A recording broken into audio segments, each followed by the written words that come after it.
छठ के दिन, छठ तिथि श्राद्ध के महीने में, श्राद्ध में 16 दिन के अंदर जो छठ आए, षष्ठी आए, उस छठ के दिन मेरे पितरों की मोक्ष के लिए आज भी शिव महापुराण की कथा कहती है। अगर दुनिया के लोग तुमसे कह दे कि पितृ दोष है, तुम्हारी बेटी की शादी नहीं हो रही, तुम्हारे बेटे की शादी नहीं हो रही, तुम्हारे यहाँ ये तकलीफ आ रही, वंश नहीं बढ़ रहा, बच्चे नहीं हो रहे, घर में तकलीफ हो रही है, कोई कहे पितृदोष पितृदोष पितृदोष, सीधा एक काम करिए, सीधा एक काम, छठ के दिन गंगा जल एक कटोरी में रख लो। गंगा जल नहीं हो तो कटोरी के अंदर जल और उसमें एक बेलपत्र डाल के रख लो। उस गंगा जल को अपना जो पानी का मटका होता है, हंडा होता है, घर में पानी पीने की जगह होती है, उस कटोरी को वहां रख दो और छठ के दिन रखकर सप्तमी के दिन उस कटोरी को उठाकर उसका जल अपने घर में घुमाकर शंकर के शिवलिंग पर समर्पित कर दो। दुनिया का कैसा भी पितृदोष होगा वो समाप्त हो जाएगा। कामना कर कर छठ के दिन जिस लड़का लड़की का विवाह ना हो, सोमवार की छठ पड़ेगी। जिस बच्चे का विवाह ना हो, अगर अशोक सुंदरी की जगह पर दिन, अगर कोई लड़का लड़की का विवाह नहीं हो रहा है, शादी ना हो रहा है, तो उसके लिए छठ के दिन अशोक सुंदरी वाली जगह पर एक लाल फूल और शंकर जी के शिवलिंग पर एक सफेद पुष्प चढ़ाकर 5 बेलपत्र समर्पित कर कर 1 लोटा जल अपनी कामना कर कर चढ़ाओ और जो बेलपत्री चढ़ाई है उसमें से 1 बेलपत्री उठाकर ले आओ। बाबा संबंध पक्का कराकर ही रहेगा। अगला श्राद्ध जब आएगा, आप अपनी धर्म पत्नी के साथ मिलकर शिव की आराधना कर रहे हैं, आप अपने पति के साथ मिलकर शिव आराधना कर रहे हैं। शिव महापुराण वर्णन करती है किसी भी छठ के दिन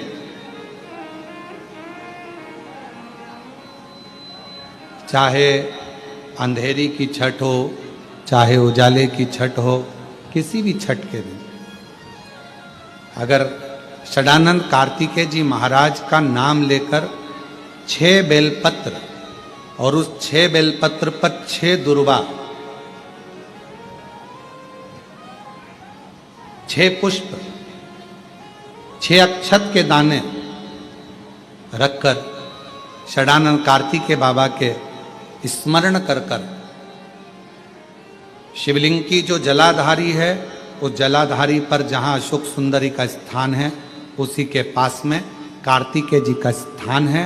किसी भी छठ पर यदि आप बाबा को वो बेलपत्र, वो दुर्वा, वो पुष्प, वो अक्षत का दाना 6 समर्पित करते हैं, किसी भी छठ के दिन, षष्ठी के दिन स्कंद भगवान का नाम लेकर, स्कंदेश्वर बाबा का नाम लेकर, कार्तिकेय बाबा का नाम लेकर यदि समर्पित करते हैं तो जिंदगी में कितना भी कर्जा हो, वो कर्जा 3 महीने के अंदर समाप्त होता ही है।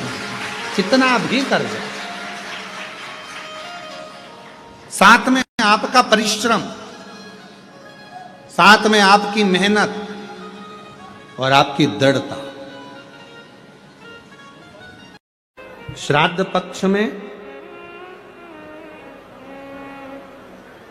वृषकपि अवतार का महत्व क्या है, विषकपि अवतार की महत्वता क्या है। देव पितर शिव महापुराण में अगर 16 दिन श्राद्ध के होते हैं और 16 दिन श्राद्ध में से कोई भी एक दिन श्राद्ध का, जो तुम्हारी मर्जी पड़ जाए, जिस दिन तुम घर में फ्री हो, जिस दिन तुम्हारी मर्जी पड़ जाए, जिस दिन तुम्हारा मन कर जाए, उस दिन वृषकपि, विषकपि नाम लेकर एक रोटी में थोड़ी सी शक्कर या गुड़, थोड़ा सा चावल, थोड़ा सा अगर चावल नहीं हो तो खीर बन जाए तो ज्यादा अच्छी है, रोटी के अंदर रखकर वृषकपि या विषकपि, भगवान शंकर का एक अवतार है नारायण के साथ में। भगवान शिव और भगवान शंकर का और नारायण का एक अवतार मिलकर हुआ था। भगवान शिव और नारायण का मिलन से 3 अवतार हुए थे, 3 अवतार हुए हैं। एक हरिहर अवतार भी भगवान शंकर और नारायण के मिलन से हुआ।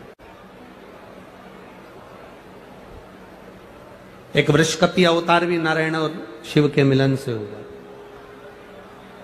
तो जो वृषकपि अवतार है भगवान शंकर और एक भगवान नारायण और भगवान शंकर के मिलन से शरंभेश्वर अवतार भगवान शंकर का और नारायण का मिलकर हुआ है। शरंभेश्वर, ये 3 अवतार नारायण और शिव जी मिलकर बने हैं। 3 अवतार भगवान शंकर ने नारायण के साथ मिलकर लिया, शरीर एक बनाया, दोनों मिल गए, एक शरीर बनाकर जगत का कल्याण करो। रोटी हो तो रोटी, पूड़ी हो तो पूड़ी, पराठा हो तो पराठा, जो तुम बनाए हो उसमें थोड़ा सा मात्रा दूध चावल की या खीर की, थोड़ी सी मात्रा गुड़ की, और वृषकपि या विषकपि अवतार का नाम लेकर अपने दरवाजे के बाहर खड़े होकर जो गौ माता को श्राद्ध पक्ष में किसी भी दिन ये भोजन वृषकपि का नाम लेकर दे देते हैं, उसके घर में कभी संपदा की कमी नहीं आती, धन की कमी नहीं आती। श्राद्ध पक्ष का ये स्वरूप है विषकपि अवतार। एक बार सब बोलेंगे, बोले विषकपि भगवान की। अब नाम आप लोग ले जिससे आप लोगों को याद हो जाए। बोलिए, विषकपि भगवान की। आप विषकपि बोल सकते हो, वृषकपि भी बोल सकते हो, वृषकपि भी बोल सकते हो और विषकपि भी बोल सकते हो, दोनों नाम में से कुछ भी। हाँ, अगर आप नेट पर सर्च करोगे या आजकल लोग क्या है, कथा सुनने के बाद नेट पर जल्दी सर्च करते हैं, तो गूगल आदि पर सर्च करोगे तो विषकपि भी आ सकता है, वृषकपि भी आ सकता है। पुराण में अगर ढूंढोगे, शिव पुराण के अंतर्गत या स्कंद पुराण में या गर्ग संहिता में या कूर्म पुराण में, बरहा पुराण में अगर आप ढूंढेंगे तो उसमें वृषकपि और विषकपि कोष्टक में बना हुआ है। पहले आएगा विषकपि, फिर कोष्टक में आएगा वृषकपि। उस अवतार का स्मरण। फिर से नाम बोलो, क्या नाम बोलना है? विषकपि। या तो विषकपि बोल लें या वृषकपि।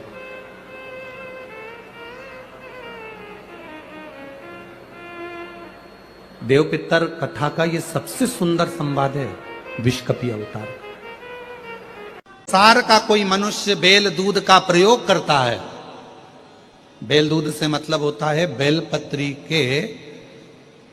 बेलपत्र के ये मध्य भाग जो होता है, बेलपत्री की जो नीचे की 2 पत्तियां जो होती है, ये 2 पत्तियां जो बेलपत्री की होती है, इस बेलपत्री की दोनों पत्तियों को शिवलिंग पर जब आप रखते हैं, शिवलिंग पर रखने के बाद में आपके हाथ में जो कटोरी में दूध है, वो दूध इन दोनों पत्तियों पर, ये पितरों के भाव से, पितृ पित्राणी के भाव से आप दोनों पत्तियों पर बेल दूध को अगर समर्पित कर रहे हैं, बेलपत्र समर्पित करने के बाद थोड़ी सी कटोरी में अगर गौमाता का दूध है और ये दोनों पत्तियों पर अगर आप अपने गोत्र से दूध चढ़ा रहे हैं, तो संसार में ऐसा कोई व्यक्ति नहीं है जिसके ऊपर पितृदोष लग जाए। पितृदोष समाप्त होकर ही रहता।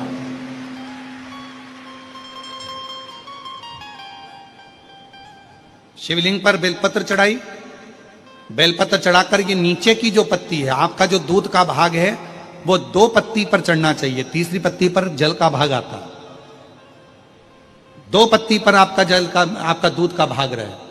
और जब बेल दूध का प्रयोग आप करते हैं और दूध बाबा को 16 दिन श्राद्ध के अगर कोई कह दे कि आपके घर में पितृदोष है, ये दोष है, वो दोष है, सारे दोष आपके यहाँ लग गए हैं, और आपके यहाँ ये 4 लक्षण अगर पितृदोष के दिख रहे हैं जो पहले कथा में वर्णित किए, अगर ये लक्षण दिख रहे हैं, तो श्राद्ध पक्ष के 16 दिन पहले दिन से आप चालू हो जाओ।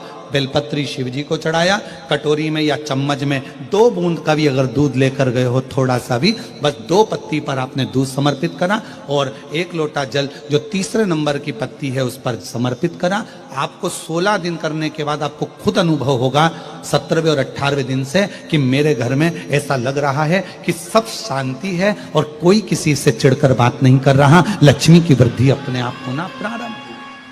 देव अधिदेव महादेव ने बेल और दूध का जो प्रयोग है, उस प्रयोग का साधारण फल नहीं है, बहुत फल। और श्राद्ध पक्ष में मेरी जीजियों से निवेदन है, मेरी बेटियों से, मेरी माताओं से, अगर तुम्हारे घर में 25 साल तक भी औलाद नहीं हुई, 20 साल हो गए, 25 साल हो गए, 30 साल हो गए, 28 साल हो गए, 15 साल भी हो गए, 10 साल भी हो गए और संतान का सुख नहीं है, तो श्राद्ध पक्ष में प्रतिदिन अपना जो पानी का हंडा होता है, परिंडा होता है, क्या बोलते हैं हैदराबाद में, हमको उसको नहीं मालूम, जहां पर पीने का पानी भरते हैं, हंडा बोलते हैं, मटका बोलते हैं, बाल्टी पानी की या हंडा, मटका, गगरा, जो भी भर कर रखते हो रसोई घर के अंदर पीने का, उस पानी के भरे हुए हंडे के पास में पितरों का स्थान होता है। वो पितरों के स्थान के पास में कटोरी में थोड़ा सा दूध रखिए, एक बेलपत्र रखिए, और वो बेलपत्र और दूध को आप प्रतिदिन 16 दिन तक लगातार शिव जी को रोज रखो, रोज समर्पित करना प्रारंभ करो। बस बेलपत्र शिवलिंग के ऊपर और दूध जहां अशोक सुंदरी का स्थान है, आपको मालूम होगा, जरा ध्यान देंगे, ये शिवलिंग, ये जलाधारी, ये भगवान शंकर का शिवलिंग है, ये जलाधारी है, माता पार्वती जी का हस्त कमल, और सामने जो चरण है जहां से पानी बहता है, राइट भाग गणेश जी का, लेफ्ट भाग कार्तिकेय जी का, बीच में एक मोटी सी लाइन होती है जिसको अशोक सुंदरी कहा जाता है। शंकर भगवान की 6 बेटियां हैं।